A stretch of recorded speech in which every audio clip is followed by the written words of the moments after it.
तो राजा परीक्षित कहते हैं कि प्रभु अब मैं आपसे ऐसे किसी भक्त की कथा सुनना चाहता हूं, ऐसे किसी भक्त के बारे में सुनना चाहता हूं कि जिसके सारे कार्य स्वयं भगवान ही करते हों। अब सुखदेव महामुनि कहते हैं राजा परीक्षित, एक ऐसा ही भक्त का वर्णन भागवत के अंदर आता है जिसे हम भक्त अम्बरीश के नाम से जानते हैं, और अम्बरीश को भागवत ने महाभाग नाम से संबोधन किया है। अम्बरीशो महाभागः सप्तद्वीपवतीं महिमीं अव्ययां च श्रियं लब्ध्वा विभवं चातुरं भुवि।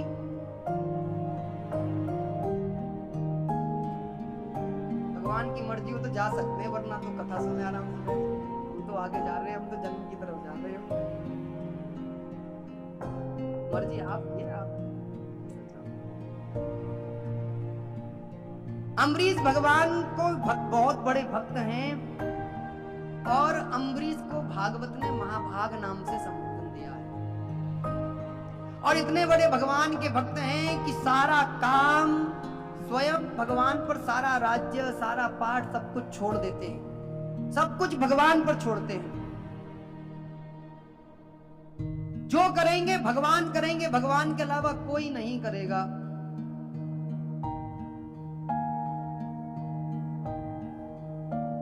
अब तो अम्बरीश पूजा ज्यादा करते हैं, राज्य कम देखते हैं। तो भगवान को लगा कि यह जो राज्य है, यह यदि इसी प्रकार से अम्बरीश भक्ति करता रहेगा तो ऐसा ना हो कि कोई अम्बरीश के राज्य पर आक्रमण कर दे। अम्बरीश प्रत्येक दिन एकादशी का व्रत रखते हैं, और एकादशी के व्रत के बाद में द्वादशी में पारायण करते हैं। एकादशी का नियम है, एकादशी में जब व्रत किया जाए तो द्वादशी को किसी ना किसी संत को भोजन कराकर ही अपना भोजन करना चाहिए। एक महीने में 2 एकादशी आती हैं, और हर व्यक्ति को एकादशी का व्रत रखना ही चाहिए, विज्ञान के आधार पर भी और ज्ञान के आधार पर। कहा जाता है महीने में 2 बार व्यक्ति को अन्न जल त्याग देना चाहिए थोड़ी देर, जिससे शरीर को समय मिल जाता है सारे काम करने का। अब अम्बरीश जी महाराज द्वादशी में पारायण कर रहे हैं। पारायण वाले दिन दुर्वासा मुनि का आगमन हो गया। दुर्वासा मुनि बड़ा क्रोध करते हैं। क्रोध के कारण से अम्बरीश को भला बुरा बोलते हैं। अम्बरीश को मारने के लिए एक राक्षसी भेजते हैं। तो भगवान का सुदर्शन, जो स्वयं भगवान के राज्य की रक्षा कर रहा था, उस राक्षसी को वध कर देता है। और भगवान का सुदर्शन दुर्वासा मुनि के पीछे पड़ जाता है। अब दुर्वासा मुनि चारों ओर घूमते हैं अपने आप को बचाने के लिए कि मुझे बचाओ, ये सुदर्शन मुझे मार देगा, ये सुदर्शन मुझे मार देगा, कृपा करके मुझे बचाओ। लेकिन बचते नहीं है। ब्रह्मा के पास में जाते हैं तो ब्रह्मा जी से कहते हैं प्रभु मुझे बचाओ, ये विष्णु जी का सुदर्शन मुझे नष्ट कर देगा। तो ब्रह्मा जी कहते हैं कि तुम जितनी जल्दी यहाँ से जा सको चले जाओ, नहीं तो ये तुम्हारे साथ साथ मुझे भी निपटा देगा। सबके पास में जाते हैं लेकिन कुछ प्राप्त नहीं होता। तो अंत में स्वयं भगवान के पास में जाते हैं कि भगवान आप ही मेरी मदद करें, आप ही मेरी रक्षा करें। लेकिन कोई रक्षा नहीं करता। तो भगवान कहते हैं अहम भक्त पराधीन यस्वतंत्र साधु भक्त जन श्रेय।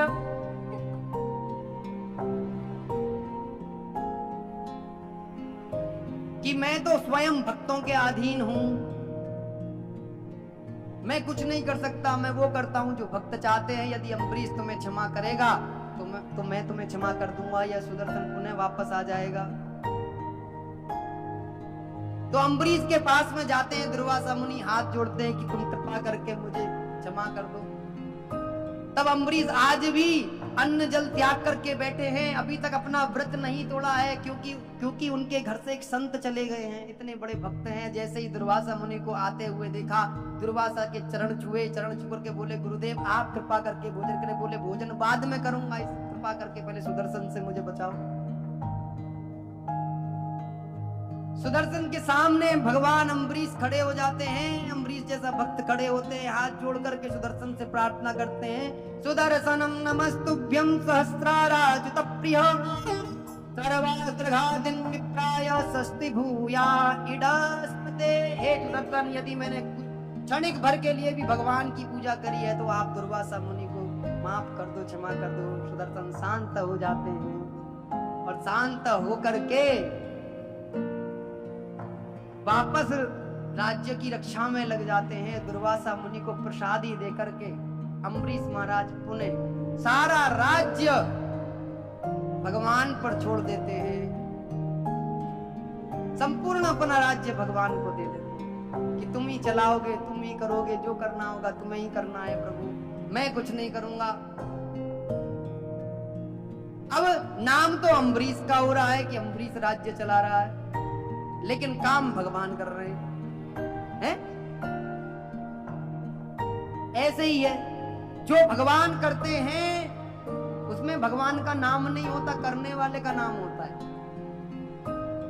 सारा भगवान की कृपा से ही काम होता है। भगवान जैसे चाहते हैं करते हो तुम कन्हैया, मेरा नाम हो रहा है।